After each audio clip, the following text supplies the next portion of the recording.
ಶ್ರೀರಾಮಕ್ಷೇತ್ರ ಮಹಾಸಂಸ್ಥಾನದ ಜಗದ್ಗುರು ಮಹಾಮಂಡಲೇಶ್ವರ 1008 ಸದ್ಗುರು ಶ್ರೀ ಬ್ರಹ್ಮಾನಂದ ಸರಸ್ವತಿ ಸ್ವಾಮೀಜಿಯವರು ಲೋಕ ಕಲ್ಯಾಣಾರ್ಥವಾಗಿ ಹಮ್ಮಿಕೊಳ್ಳುವ ಚಾತುರ್ಮಾಸ್ಯ ವ್ರತಾಚರಣೆ ಈ ಬಾರಿ ಬೈಂದೂರು ತಾಲೂಕಿನ ಗೋಳಿಹೊಳೆ ಗ್ರಾಮದ ಶ್ರೀ ಬಿಳಿಶಿಲೆ ವಿನಾಯಕ ದೇವಸ್ಥಾನದಲ್ಲಿ ನಡೆಯಲಿದೆ ಎಂದು ಶ್ರೀರಾಮಕ್ಷೇತ್ರ ಸೇವಾ ಸಮಿತಿಯ ಅಧ್ಯಕ್ಷ ವಾಮನ್ ನಾಯ್ಕ್ ಮಾಹಿತಿ ನೀಡಿದರು.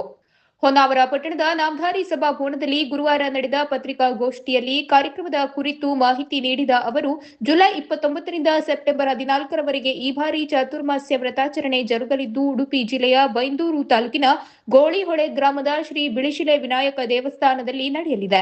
ವಿನಾಯಕ ದೇವಾಲಯದಲ್ಲಿ ವ್ರತ ಸಂಕಲ್ಪದ ಪ್ರಯುಕ್ತ ರಾಮತಾರಕ ಯಜ್ಞ, ವೈದಿಕ ವಿಧಿವಿಧಾನಗಳು ನೆರವೇರಿಸಿದ ನಂತರ ಸನೇಶ್ವರ ದೇವಸ್ಥಾನದಲ್ಲಿ ಪೂಜೆ ಸಲ್ಲಿಸಿ ದೇವಸ್ಥಾನದಿಂದ ಶ್ರೀಗಳ ಪುರ ಪ್ರವೇಶದ ಭವ್ಯ ಮೆರವಣಿಗೆ ನಂತರ ಶ್ರೀಗಳ ವ್ಯಾಸಪೀಠದ ಪೀಠಾರೋಹಣ, ಗುರುಪಾದುಕಾ ಪೂಜೆ ನಡೆಯಲಿದೆ.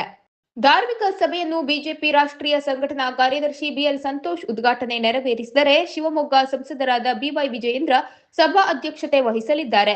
ಅತಿಥಿಗಳಾಗಿ ವಿಧಾನ ಪರಿಷತ್ ಸದಸ್ಯ ಬಿಕೆ ಹರಿಪ್ರಸಾದ್, ದಕ್ಷಿಣ ಕನ್ನಡ, ಉತ್ತರ ಕನ್ನಡ, ಉಡುಪಿ ಜಿಲ್ಲೆಯ ಜನಪ್ರತಿನಿಧಿಗಳು ಭಾಗವಹಿಸಲಿದ್ದಾರೆ. ಬೆಳಗ್ಗೆ 10ರಿಂದ 11ರವರೆಗೆ ಭಜನೆ, ನಂತರ ಗುರುಪಾದುಕಾ ಪೂಜೆ, ಆಶೀರ್ವಚನ, ಮಂತ್ರಾಕ್ಷತೆ, ಅನ್ನ ಸಂತರ್ಪಣೆ, ಸಂಜೆ 5:30ರಿಂದ ಭಕ್ತಿ ಪ್ರಧಾನ ಧಾರ್ಮಿಕ ಸಾಂಸ್ಕೃತಿಕ ಕಾರ್ಯಕ್ರಮ ಜರುಗಲಿದೆ. ಶ್ರೀಗಳ ವಾರ್ಷಿಕ ಪಟ್ಟಾಭಿಷೇಕ ವರ್ಧಂತಿ ಮಹೋತ್ಸವವು ಸೆಪ್ಟೆಂಬರ್ 9ರಂದು ಜರುಗಲಿದೆ. ಹರಿದ್ವಾರದಲ್ಲಿ ಮಠ ಸ್ಥಾಪನೆಯಾಗಿ 10 ವರ್ಷವಾಗಿದ್ದು, ದಶಮಾನೋತ್ಸವ ಆಚರಣೆ ಹರಿದ್ವಾರ ಮಠದಲ್ಲಿ ನವೆಂಬರ್ ತಿಂಗಳಿನಲ್ಲಿ ನಡೆಯಲಿದೆ. ಮುಂದಿನ ವರ್ಷ ನಾಸಿಕ್ನಲ್ಲಿ ನಡೆಯುವ ಕುಂಭಮೇಳದಲ್ಲಿ ಶ್ರೀಗಳು ಚಾತುರ್ಮಾಸ ನಡೆಸಲು ತೀರ್ಮಾನಿಸಲಾಗಿದೆ. ಜಿಲ್ಲೆಯ ಭಕ್ತಾದಿಗಳು ಕುಟುಂಬ ಸಮೇತರಾಗಿ ಆಗಮಿಸುವಂತೆ ಮನವಿ ಮಾಡಿದರು.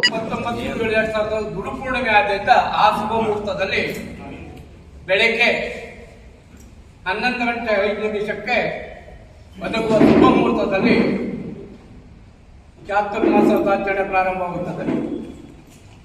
ಅಂದು ಬೆಳಿಗ್ಗೆ ವಿನಾಯಕ ದೇವಸ್ಥಾನದಲ್ಲಿ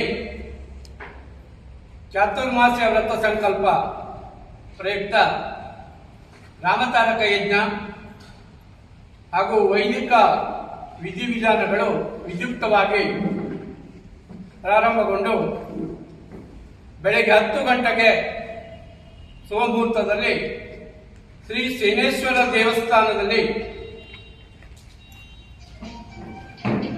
ಅಲ್ಲಿಯ ಶ್ರೀ ದೇವರಿಗೆ ಪೂಜೆ ಸಲ್ಲಿಸಿ ದೇವಸ್ಥಾನದಿಂದ ಪೂಜ್ಯ ಶ್ರೀಗಳು ಪುರಪ್ರವೇಶ ಭವ್ಯ ಮೆರವಣಿಗೆ ಪ್ರಾರಂಭವಾಗಿ ಆಗುತ್ತದೆ.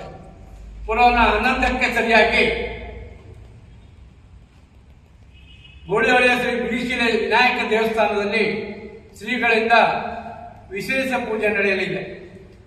11:05ಕ್ಕೆ ಶುಭಮುಹೂರ್ತದಲ್ಲಿ ಶ್ರೀಗಳ ವ್ಯಾಸಪೀಠದ ಪೀಠಾರೋಹಣ ಕಾರ್ಯಕ್ರಮ ಮತ್ತು ತದನಂತರ ಗುರುಪಾದುಕೆ ಪೂಜೆ ನಡೆಯಲಿದೆ. ಸಮಿತಿ ಕಾರ್ಯದರ್ಶಿ ಟಿಟಿ ನಾಯ್ಕ್ ಮಾತನಾಡಿ, ಕಳೆದ ವರ್ಷ ಕುಮಟಾ ತಾಲೂಕಿನ ಕೋನಹಳ್ಳಿಯಲ್ಲಿ ಅದ್ದೂರಿಯಾಗಿ ಚಾತುರ್ಮಾಸ್ಯ ವ್ರತಾಚರಣೆ ನಡೆದಿತ್ತು. ಮಠದ ವತಿಯಿಂದ ಶಿಕ್ಷಣಕ್ಕೂ ಪ್ರಾಮುಖ್ಯತೆ ನೀಡಿದ್ದು, ಉಡುಪಿಯಲ್ಲಿ ಐಟಿಐ ಕಾಲೇಜು ಸ್ಥಾಪನೆ ಮೂಲಕ ಶೈಕ್ಷಣಿಕ ಕೊಡುಗೆ ನೀಡಿದ್ದಾರೆ. ಸಮಾಜ ಬಾಂಧವರು ಶ್ರೀಗಳು ಚಾತುರ್ಮಾಸ್ಯಕ್ಕೆ ಆಗಮಿಸುವಂತೆ ಕೋರಿದರು.